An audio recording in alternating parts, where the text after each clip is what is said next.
pessoal, tudo bem com vocês? Bom, hoje, dia 9 de novembro de 2016, completam exatamente um mês que eu cheguei aqui em Portugal.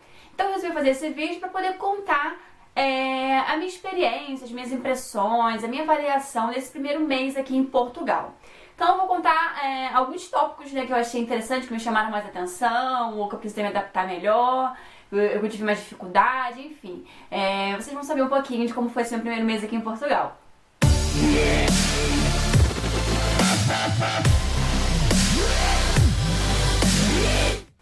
Bom, a primeira coisa que me chamou a atenção assim que eu cheguei em Portugal, claro que foi o clima, né? Saí de um país frio, chuvoso, cheio de casaco. Quando eu cheguei aqui foi assim um grande choque pra mim novamente, só que agora é ao contrário. Porque aqui em Portugal faz muito mais calor do que em Dublin. Claro que ainda não entrou o inverno aqui, né? Mas assim, de qualquer maneira eu estou bem mais tranquila, que eu já estou acostumada com o inverno de verdade. Então acho que aqui pra mim vai ser um pouquinho mais tranquilo, espero. Mas assim, aqui é possível sair só com um casaquinho. Às vezes eu saí aqui sem casaquinho, por exemplo, uma coisa que eu nunca fazia em Dublin, tá? Uma coisa também que é bem diferente, por exemplo, assim como no Brasil, se hoje, por exemplo, está chovendo, é bem provável que ele vai continuar chovendo o dia inteiro. E é assim que acontece. Ou então se o dia tá maravilhoso, tá um calor, então é bem provável que esse dia vai continuar assim o dia inteiro. Pelo menos esse primeiro mês que eu estou aqui foi assim. Assim também como é no Brasil, mas mesmo você sabe como que vai ser o dia, você sente e raramente muda tanto drasticamente. Lá em Dublin era o contrário, então às vezes saía chovendo, no dia depois já fazia sol, depois já nevava, depois já ventava, depois fazia sol de novo, então era uma coisa mais, um clima um pouquinho mais assim, inestável, né? Inestável que se diz? Não estável. E aqui o clima já é um pouquinho mais estável, tá? Então esse foi assim um primeiro choque positivo que eu tive assim que eu cheguei aqui em Portugal.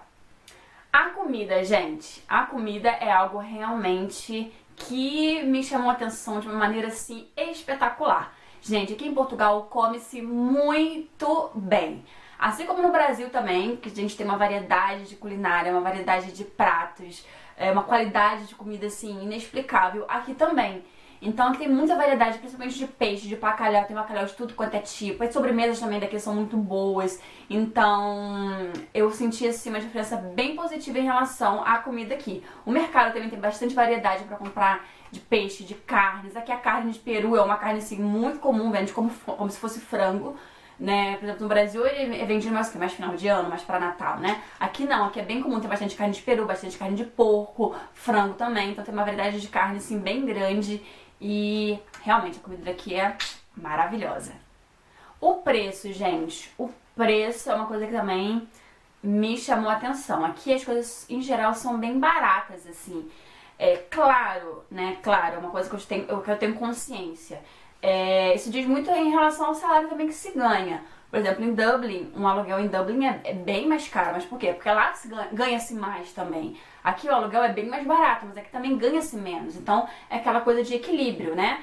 Então se você, por exemplo, vem passar férias ou vem passear em Portugal, você, por exemplo, que morava em Dublin ou num país que ganha-se mais, por exemplo, você consegue aproveitar bastante, consegue comer bem pagando pouco, você consegue se hospedar em lugares bons pagando pouco, porque você já ganha um salário bom lá e você vem gastar aqui, que é um país mais barato, tá? Mas mesmo pra quem mora aqui, por exemplo, eu ainda não trabalho, então eu ainda não ganho o salário daqui. Então eu, por enquanto, ainda tô vivendo com o dinheiro que eu ganhava em Dublin, que eu trouxe. Então a gente sente uma diferençazinha, né? Então aqui você consegue uma casa, por exemplo, se você for uma família de 3, 4 pessoas, você consegue uma casa por 300, 350, 400. Lá em Dublin você pagava esse preço, por exemplo, para um quarto. Mas também, como eu repito, em relação às condições, em relação também ao valor que você ganhava lá. O salário mínimo de lá é o quê? Quase que o triplo do salário mínimo daqui, né? Mas os preços em geral aqui são muito bons, assim, você consegue comer bem pagando pouco, o mercado você consegue pagar pouco, aluguel também você paga pouco e gostei. Trânsito, gente, trânsito. Assim, em Dublin, eu tô comparando Brasil e Dublin, tô falando mais em Dublin porque assim, é a minha realidade mais recente, né? Então, são coisas que me chamaram a atenção do lugar que eu vim. Mas assim, também como vou falar também algumas coisas que eu lembro também do Brasil. Por exemplo, trânsito.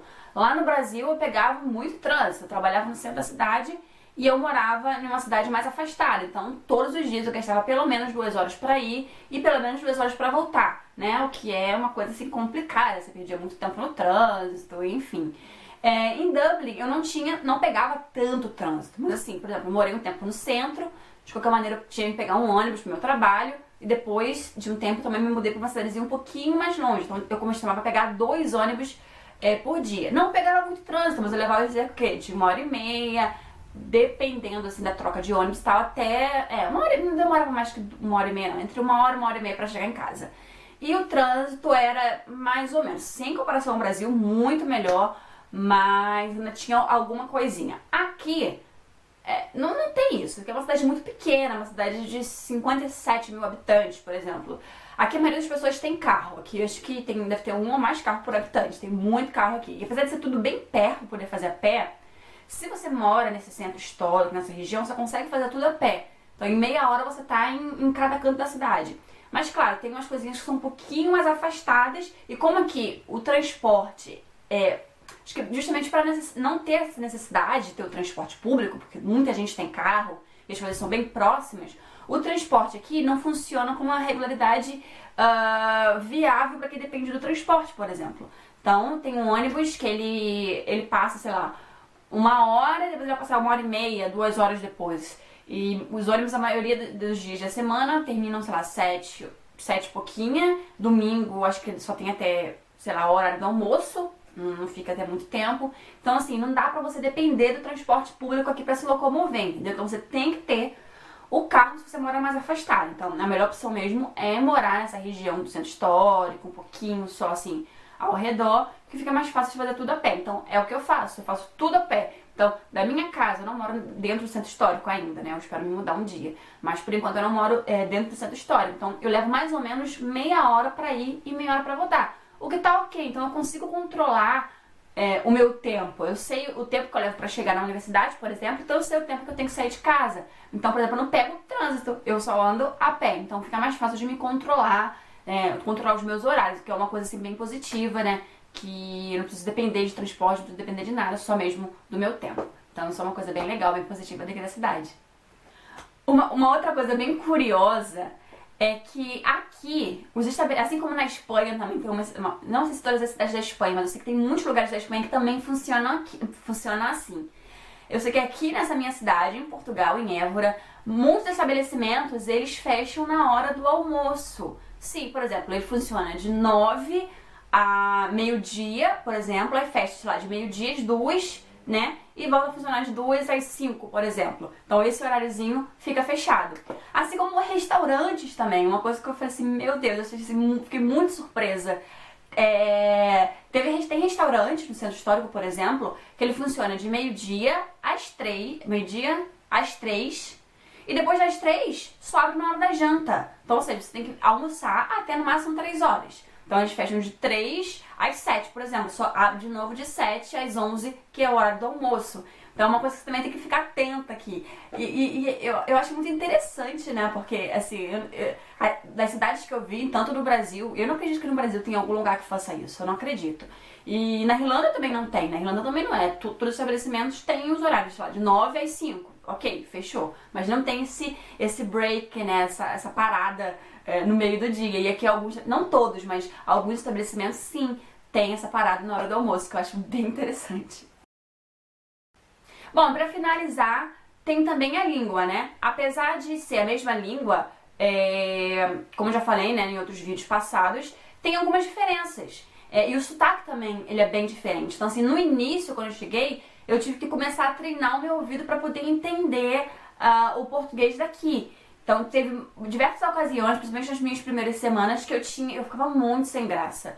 Mas não tinha jeito, eu tinha que falar, desculpa, você pode repetir? Eu não tô entendendo. Tipo, no início foi um pouco complicado eu me adaptar com o sotaque. Eu confesso que até hoje ainda tem algumas pessoas e algumas palavras, algumas maneiras que eu não consigo entender muito bem, que eu preciso parar, me concentrar, entender o contexto, porque ainda estou me acostumando com o sotaque. Claro que isso varia muito, tem pessoas que eu entendo assim perfeitamente, tem pessoas que é um pouquinho mais difícil entender, então claro que isso vai variando, mas é uma coisa que você vai se acostumando com o tempo, assim como qualquer outro lugar que você vá. Qualquer, por exemplo, na Irlanda, até hoje, se eu for na Irlanda, um irlandês falar comigo, pode ser que eu não entenda muito bem. Ainda mais que o sotaque deles é um sotaque mais diferente. Então, claro que isso é uma coisa que você vai se acostumando. Você está acostumado com o seu sotaque. Até mesmo dentro do Brasil, gente. O Brasil, dessa gigantesca, né, dimensão que é, pessoas de todos os lugares, né, tanto do norte quanto do sul, às vezes é complicado você entender uma palavra. Uma palavra, por exemplo, no Rio se fala, que de repente no Nordeste não se fala, o Nordeste se fala e o pessoal do sul não fala. Então, tem esse choque, assim, com palavras e com cultura, né? Então é uma coisa que a gente vai se acostumando e vai aprendendo. E eu acho bem interessante isso. Eu tô gostando bastante de aprender, sabe? Então, por exemplo, tem coisas que eu já tenho que automaticamente falar no português daqui. Então eu tenho que me treinar na hora que eu falo, por exemplo, autocarro, uma palavra que é super simples aqui, né? Que é o ônibus. Às vezes fala, não sei o que é o ônibus. Não, autocarro. Então é uma coisa que a gente vai meio que treinando e já vai ficando na cabeça, porque já vai no automático, né? Por exemplo, o telefone, celular, né? A gente não fala celular, fala o telemóvel. Então, eu tenho que estar toda hora pensando e refletindo para poder estar, né, de acordo com o lugar que eu tô. Claro, a gente está no lugar, a gente tem que tentar se adaptar àquele lugar, né? Claro que eu não vou perder a minha identidade, eu não vou perder a minha língua, né? Eu sou brasileira, eu venho do Brasil, esse é o meu sotaque. Mas claro que, como eu estou vivendo em um outro lugar, eu tenho que me adaptar a certas coisas. Então, tem certas palavras que eu vou falar, porque são as palavras que se falam aqui, né? Eu acho isso muito interessante. Mas, assim, pra resumir esse meu primeiro mês, eu realmente tô amando a experiência de morar aqui em Portugal, tá? Eu tô amando a universidade, tô gostando muito das pessoas, as pessoas no geral têm me tratado super bem. Eu tô gostando bastante, tem sido uma experiência, assim, incrível. Eu sinto realmente que parece que eu já estou morando aqui já há uns 6 meses, assim. Esse primeiro mês foi um mês bem intenso, eu conheci muita gente, conheci bastante a cidade, tô envolvida com faculdade, fazendo um monte de trabalho, fazendo um monte de coisa. Então, assim, realmente tem sido uma experiência bem positiva, eu tô gostando bastante. E eu espero continuar assim, aprendendo bastante, curtindo bastante a cidade, quero conhecer muitas cidades de Portugal ainda, estou planejando já algumas trips por norte, depois eu quero conhecer o sul, enfim. Eu quero aproveitar o máximo possível da minha experiência aqui, que está sendo, assim, maravilhosa. Eu quero agradecer aos portugueses também que têm comentado nos meus vídeos. Eu vi que tem crescido bastante minhas estatísticas de portugueses, né, que tem me acompanhado aqui no canal, então eu quero agradecer a vocês. Olha, eu quero reiterar que tudo que eu estou falando aqui são coisas que eu estou aprendendo, são experiências que eu estou trocando. Eu não estou aqui para poder falar que o Brasil é melhor, ou que Portugal é melhor, que o Brasil é pior, que Portugal é pior. Não. Eu tô apenas mostrando as diferenças que eu tenho visto, tô falando sobre coisas que é diferente de um país pro outro. Diferente não quer dizer que é melhor ou pior, é apenas diferente, tá? Então, eu quero agradecer a vocês pelo carinho, tem muita gente que tem me escrito, me desejando boas-vindas, dizendo coisas assim maravilhosas, então eu quero agradecer a vocês. Todas as pessoas, todos os meus seguidores que me acompanham, que têm comentado sempre nos meus vídeos assim, com todo carinho, me dando conselhos, me corrigindo também, que eu não sei tudo, sabe? Tô aqui pra aprender, tô aprendendo, então vocês sempre vêm, contribuem, me acrescentam. Então eu quero agradecer vocês de todo o coração por todo esse apoio, por todo esse carinho. Vou continuar fazendo vídeos de Portugal, vou continuar fazendo vídeos também da Irlanda, vídeos internacionais, de coisas em geral, tá? Tô programando bastante coisa interessante para os próximos meses, para as próximas semanas, tá? Quero fazer conteúdos legais, ou conteúdos fixes, conteúdos interessantes para vocês. E é isso, espero que vocês tenham gostado desse vídeo. Dê aquele joinha que vocês já sabem. E nos vemos no próximo vídeo, se Deus quiser. Um grande beijo para vocês, até mais.